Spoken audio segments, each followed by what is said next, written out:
Hi, everyone. It's Jim again. I am going to be talking about the rules of right-of-way, the basic rules of right-of-way that I talk about with my students when they first start out. So I like to talk about right-of-way, what it's for, and also I spell out the three basic rules of right-of-way that I like to put in. So first of all, what is right-of-way for? What does it tell us? Well, it tells us who gets the point when we both poke each other in a weapon called foil and in saber. So if I am fencing with someone and we both poke each other, only one of us can get a point according to the rules of right-of-way. So basically what the rules of right-of-way are doing is they are providing us with a system to reward the person who's doing the actions correctly and not reward the person who's doing the actions incorrectly. So if you think about foil fencing as if it's a weapon of theory, then it starts to make a little bit more sense. We're not actually trying to have a practical sword fight right here. What we're trying to do is practice the things that would actually be more effective in a sword fight. So, for example, we have our instinctual reactions, fight, flight, or freeze. A lot of times, in my experience, when someone is attacking, let's say I start attacking my opponent, the instinctual reaction would be fight. They would also attack, and we would both poke each other. So both of us dying would not be the best option. The person who did the right thing would be me because I started first. My opponent wasn't doing anything, so I attacked him. My opponent's response was incorrect, which was, we both died. So they would not be getting a point in that situation. Okay? So think of right-of-way as a tool for practicing the correct action. So what would be the correct action in that response? Well, this is where the three rules of right-of-way come in, or the three basic rules that we like to call them. So first basic rule of right-of-way would be, Jacob? Attack first. Correct, Jacob. Thank you. So whoever attacks first would get right-of-way, and if they hit on target, they would get the point. So let's say that I start extending, I'm aiming, and I'm lunging, and my opponent just sticks their arm out, and we both poke each other. Okay? I hit, and I bend my arm because I don't want my blade to break. Okay? So I would have right-of-way in that situation because I began my attack first and my opponent began their attack second. It doesn't matter if I hit first or if they hit first. What matters is who started first. Okay?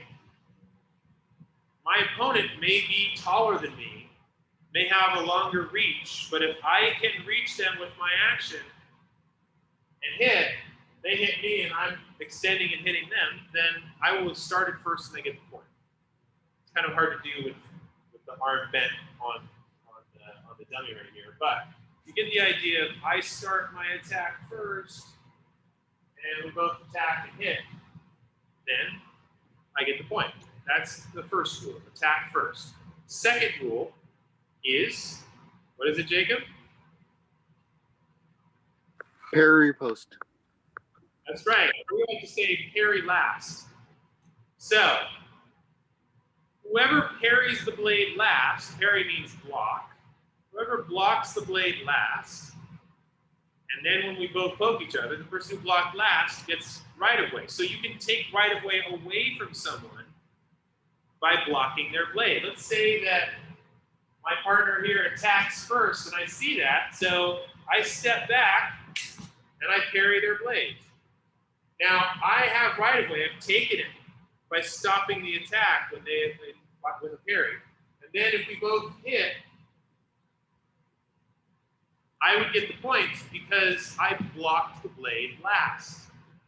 Let's say they attack first and I block. And then I go in and they block. And then we both poke each other.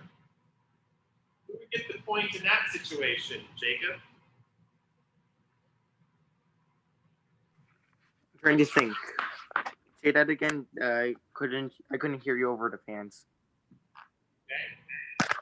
So again, let's say my partner attacks first and I block the blade, and then I go in to poke them and they block the blade, and then we both poke each other. Point. Your the original attacker, in this case Bob, would get the point. Point because they carried last. Okay? Now,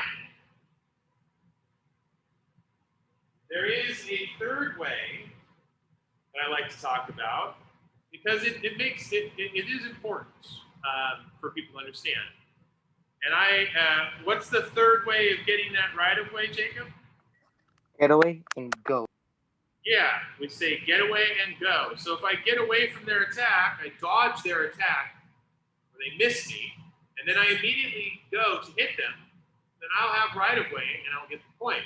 So as it'll often happen that someone will attack and miss, or you'll be able to dodge out of the way. They try and hit you and you step out of the way, and then you immediately go in. You're getting the point if they miss you or you make them miss. So let's say that my opponent attacks and their blade, I step out of the way and their blade falls short, okay? It's not hitting me here. And then I immediately extend my arm and hit them, okay? And they hit me also. They just go again. In that case, they finished their attack and did not land. And then I go in with my attack and hit. Okay, so it's a lot like the first one, but I like the idea of letting people know that when someone misses you in their action, it's your turn to hit them if you immediately react. Okay, so even if they're a little bit faster, if they're going like a sewing machine, when they miss on the first one and you start in and then you both hit each other, the person who missed first loses right of way and then the other person comes in and hits. So that's a basic description of right of way. I'd like to thank Jacob for helping me out on this one. And if you have any questions, let me know. Thanks, everyone. Bye-bye.